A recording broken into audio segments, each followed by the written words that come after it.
Góðan daginn, ég heiti Ögri Harðarsson og með mér Guðmundur Heiðar Hauksson. Við ætlum að kynna fyrir okkur tilraunir með ammóníaksteysi og smíðina á honum.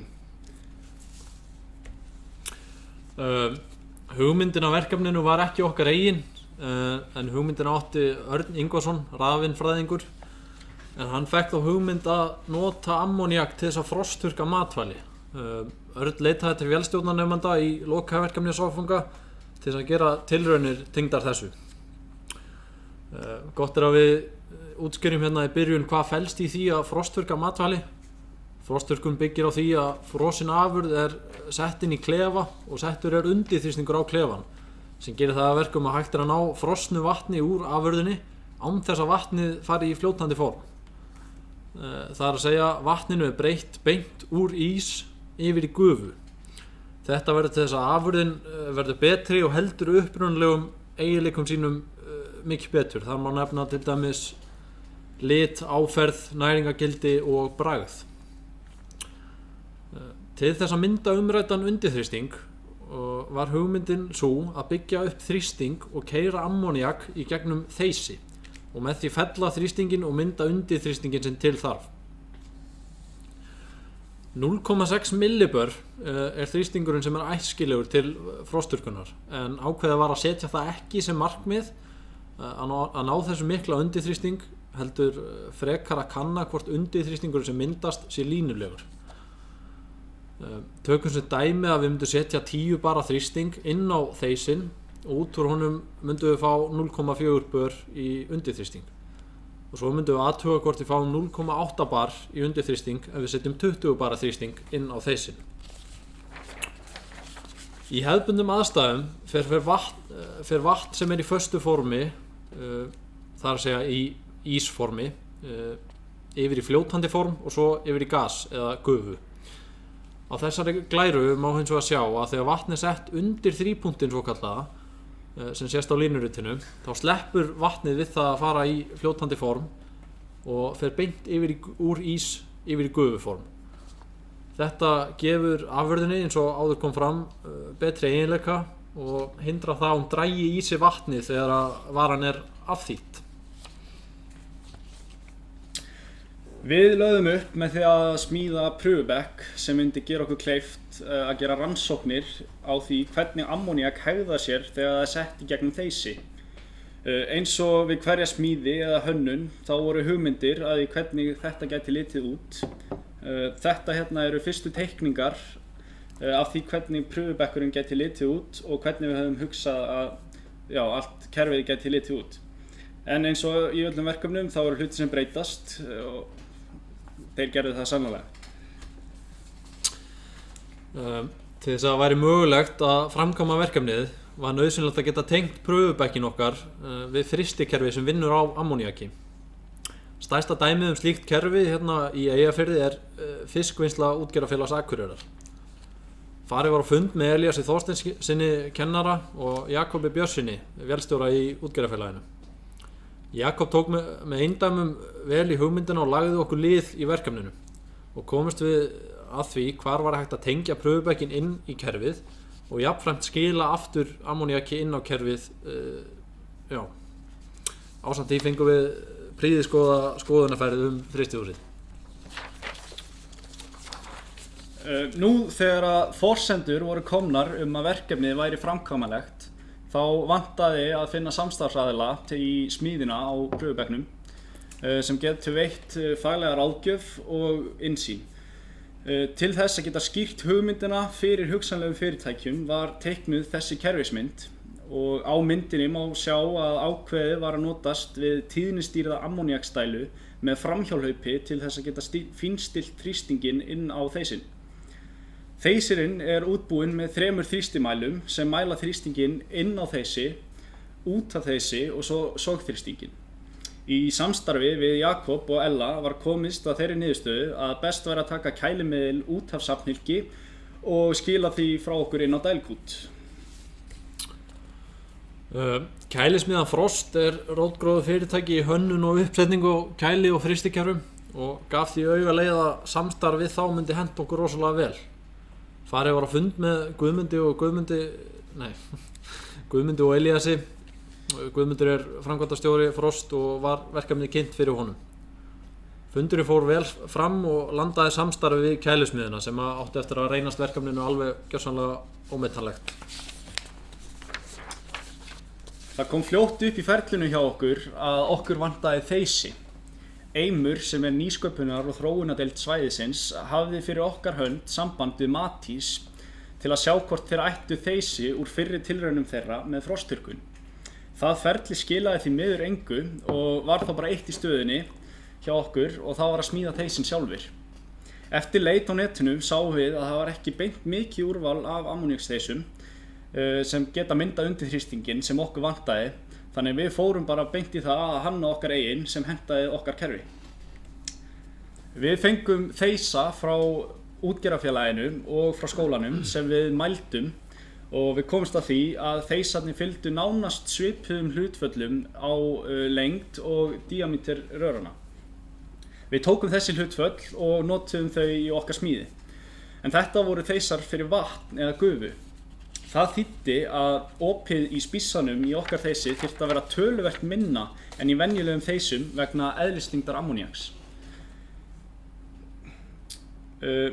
Við fórum og töluðum við Tryggva Aðalbjörns sem kom okkur á slóðina með hversu stórt spíssaopið hjá okkur þyrfti að vera og var niðurstaðan sú að við myndum gera sömu mælingar með mismunandi stærðir af spíssum og sjá hver kæmi best út. Við smíðum þessa spísa og voru götin á þeim 3,2 mm, 5,4 mm og 5,9 mm. Hér má sjá mælingarnar og hlutföllin á þeysunum á glærunni. Í upphafi var lagt út með að hafa pröfubekkinn okkar á ramma sem var smíðaður úr 50-50 vinkil og mikilvægt var að rammin yrði ekki alltaf stór svo hægt var að færa hann til með brettatrillu eða liftara. Einnig má sjá á mynd ammóníaksdæluna sem fengið var í gjöf frá Samherja til að nýtast í verkefnið. Dælan var að gerðinni vitt GP52 og á hún að geta mynda 16 bör í þrýsting við aðstæðuna sem við gefum okkur. Einnig má sjá á myndinni sókútinn sem átti að nýta í verkið en hann var smíðaður upp í Frost. Hérna má sjá þeysirinn byrja að taka sér mynd. Við komumst að því eftir að hafa mælt þeysana upp í skóla og í úa að hlutföllin sem við fengum út voru nánast sömu og er í röraþrengingum og var þá tilvalið að nota þær við smíðina. Á þessari mynd má sjá skýringu eða sem sagt skýringamynd af þeysinum sem við smíðum og eins og áður kom fram er að smíður úr röraþrengingum. Þeysirinn er samsettur úr tveimur hlutum, annars vegar er þrýsti og soghliðin og hins vegar er útgangshliðin. Þessi tveir hlutar eru samsettir með flöngsum í miðjunni svo hægt sé að skipta spíssin sem er skrúaður í með 3/8 röragengjum. Raftákn bauðst til þess að skrifa forrit fyrir iðntölu svo við gætum tekið datalog af þrýstingsmælingum og fengið út úr því línurit. Við fengum PLC-tölu frá Raftákn af gerðinni S7300. Hún er byggð upp úr blokkum sem setjum á saman. Við notum 3 blokkir. Blokkirnar sem við notum voru spennugjafi sem gefur 24 V spennu inn á nema sem sendi síðan analogmerki í signal module á tölvunni og sem er síðan breytt í digitalmerki í reikniblokk og sem að fer svo í útgangsblokk sem að tengist við fartöluna hjá manni.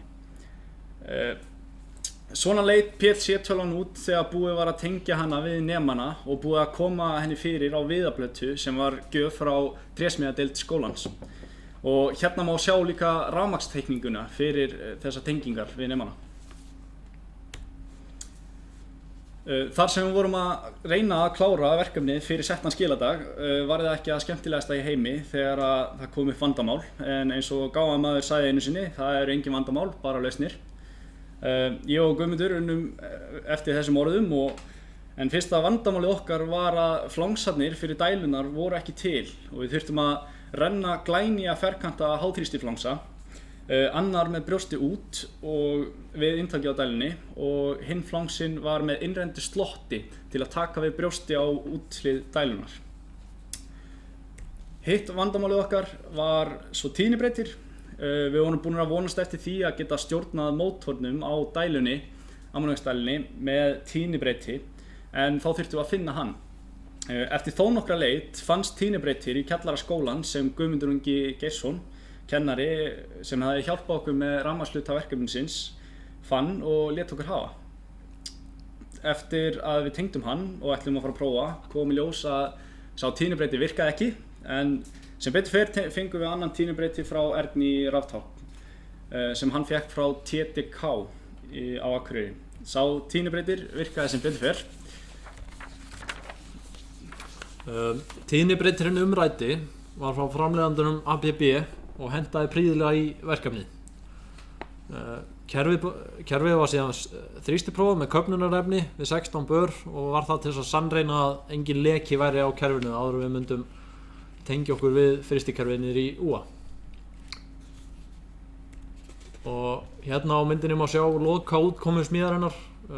Lengst til vinstri er rafmagnsmótorinn og dælan okkar og þaðan kemur framhjólaupið á milli sog og háþrýstihlið á þjöppunni og sem leiðir upp í þeysinin okkar og fyrir neðan þeysin má sjá sógkútinn sem var notaður. Inn í þessu öllu eru lokar frá Danfoss og þrýstinimar frá Danfoss einnig. Niðurstöður tilraunarinnar eru því miður ekki til staðar, þar sem tæknilegir erfiðleikar áttu sér stað með tengingu við iðntöluna sem við fengum og var þess vegna ekki hægt að taka þrýstingsmælingar. Hins vegar tókum við hitastigsmælingar á rörunum en þær eru alls ekki nákvæmar og sýna ekki alveg raunverulega mynd. En hins vegar er hægt að búa sér til hugmynd hvernig þrýsting við vorum að vinna með og þegar við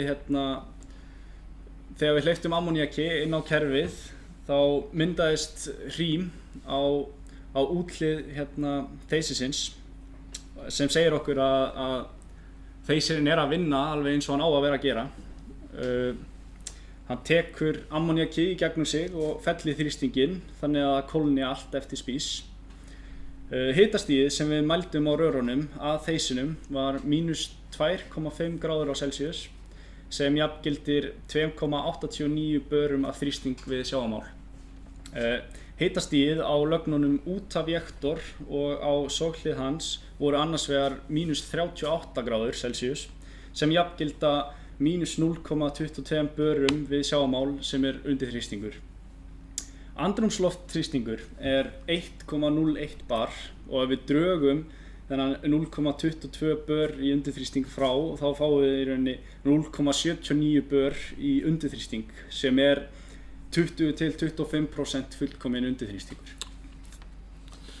Og ef við gefum okkur það að þrýstingurinn sem við setjum inn á þeysin og undirþrýstingurinn sem við fáum út úr honum séu línulegur, þá getum við reiknað út hlutfallið þarna á milli þrýstingsins sem er settur inn og undirþrýstingsins sem við fáum.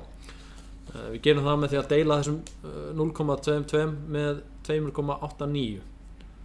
Út úr því fáum við hlutfallið 0,0761. Og ef við gefum okkur það svo í framhaldi að við myndum til dæmis setja 8 bör í þrýsting inn á þeysin, þá getum við margfalda 8 með 0,0761 og fáum út 0,6 bar í undirþrýsting eða 61% af fullkomnum undirþrýsting.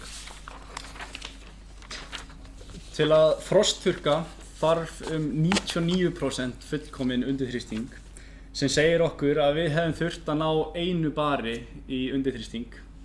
Það hefði þá þurft að setja í þessu dæmi 13 bör inn á þeysin til hann myndi ná slíkum undirþrýsting.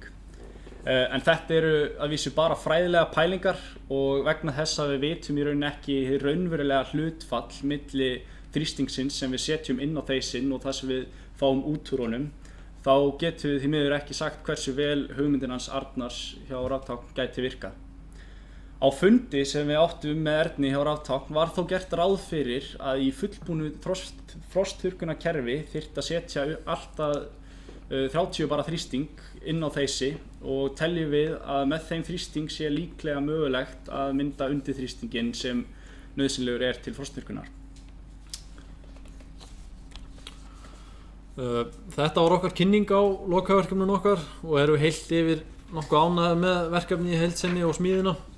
Þrátt fyrir að hafa ekki getað tekið þessar þrýstimælingar sem við ætluðum okkur að gera og einnig viljum við nýta tækifærið þannig endanum á kynningunni og þakka þeim sem stóðu með okkur og veitt okkur hjálp við verkefnið.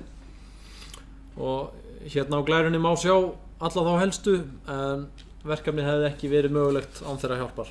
Já, bara sérstaklega þakki til Samherja og Útgerðarfélags Akureyringar, Steina og Jakob vélstjóra þar, takk kærlega fyrir, og kennararnir í skólanum og sérstaklega þakkir til Ella. Við viljum þakka Ískraft fyrir afslátt af raftæknibúnaði sem við notuðum og svo auðvitað Raftákn fyrir að forrita iðntöluna fyrir okkur og reyna að fá hana til að tengjast. Svo viljum við þakka Skaganum eða Tryggva Aðalbjörnsinni fyrir hjálpina við spísapælingarnar okkar. Við viljum þakka AIM og fyrir að hafa samband við Matís fyrir okkar hönd.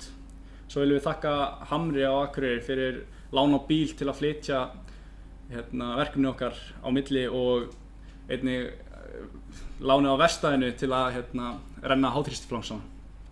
Síðast en ekki síst viljum við bara þakka Frost bara kærlega fyrir. Án þeirra hefði þetta sannarlega alls ekki verið hægt og við viljum bara þakka öllum starfsmönnum og stjórnendum þar bara kærlega fyrir hjálpina og bara takk fyrir okkur. Já, takk fyrir okkur.